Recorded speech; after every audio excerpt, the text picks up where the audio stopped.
নমস্কাৰ জ্ঞান সভাৰ এটা ভিডিঅ'লৈ আপোনালোক সকলোকে স্বাগতম জনাইছোঁ এখন গুৰুত্বপূৰ্ণ ন'টিছ এডিএৰ তৰফৰ পৰা প্ৰকাশ পাইছে আপোনালোকে কেনেকৈ ৰিজাল্ট চাব তাৰ ওপৰতে গোটেই ন'টিছখন দিছে আমি সকলোৱে গম পাইছিলোঁ যে 7 তাৰিখে এডিএৰ ৰিজাল্ট দিব এতিয়া কথাটো হৈছে যে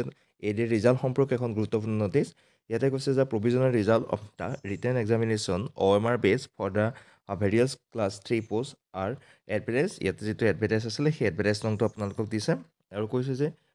30/23 যিটো আমাৰ state level examination এডিআৰে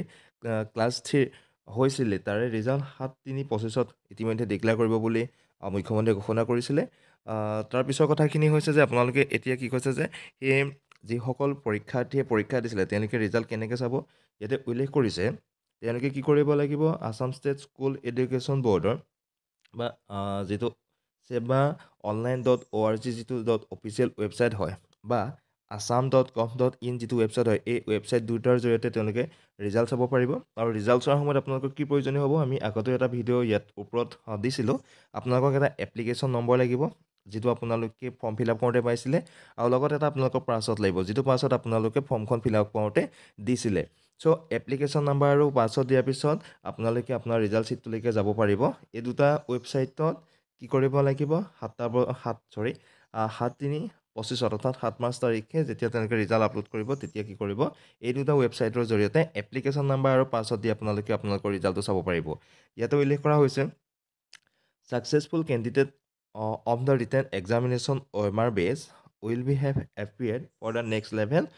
of test and verification of document the details of which will be notified later on আপোনালোকে যদি তাতে পৰীক্ষাতে চিলেক্ট হয় তেতিয়াহ'লে আপোনালোকে ওলাব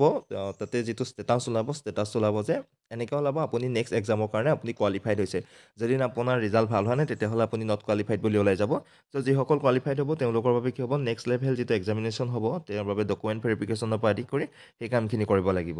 তো ইয়াতে কৈছে the result of the candidate declared to be qualified for the next level of test are provisional and subject and fulfillment of the eligibility criteria as prescribed in the advertisement and veracity of the document and declaration made during filling of the online application এইখিনি আপোনালোকৰ যিখিনি criteria আছে এইখিনি থাকিব লাগিব বুলি কৈছে এইখিনি চবৰে থাকিব আৰু যি নহওক লগতে এটা গুৰুত্বপূৰ্ণ কথা কৈছে ইয়াতে the cut off mark of each category প্ৰতিটো কেটেগৰীয়ে কাট অফ মাৰ্ক কি কৈছিলে পেপাৰ 3 পেপাৰ 4 বা পেপাৰ 5ৰ will also be available in the official website সেইদিনাখনে অফিচিয়েল ৱেবছাইটত কি হ'ব আছাম ষ্টেট এডুকেশ্যনৰ যিটো seva.online.org ৱেবছাইট আছে সেই ৱেবছাইটত অন দ্য চেম ডে একেদিনাখনেই প্ৰতিটো বিভাগৰ অৰ্থাৎ প্ৰতিখন পেপাৰে কাট অফ মাৰ্কসমূহ তাতে উপলব্ধ হ'ব চ' গুৰুত্বপূৰ্ণ কথা এতিয়া আপোনালোকৰ লগতে এটা কথা কৈ দিওঁ যিহেতু আপোনালোকৰ পাছৱৰ্ড ইছ্যু হ'ব পাৰে বহুতৰে যিহেতু এপ্লিকেশ্যন নাম্বাৰ আৰু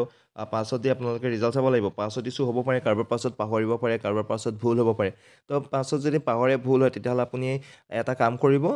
তাতে পাছৱৰ্ড যিটো অপশ্যন থাকিব তাত অলপ ফৰগট পাছৱৰ্ড থাকিব আপুনি ফৰগট পাছৱৰ্ডটো ক্লিক কৰাৰ লগে লগে কি ওলাব এখন আপোনাৰ যিটো মোবাইল নাম্বাৰ দি পেলাই আপুনি সেইদিনাখন অনলাইন এপ্লিকেশ্যন কৰিছিলে সেই মোবাইল নাম্বাৰত এটা OTP আহিব এই OTPটো তাতে এণ্ট্ৰি কৰি পেলাই আপোনালোকে পাছৱৰ্ডটো চেঞ্জ কৰিব পাৰিব বা পাছৱৰ্ডটো আপুনি শুদ্ধৰাই ল'ব পাৰিব তো পাছৱৰ্ড ইছ্যু গতিকে আপোনালোকে সোনকালে ছল্ভ কৰি ল'ব পাৰিব গতিকে সকলোকে শুভেচ্ছা থাকিলে ভাল হওক তো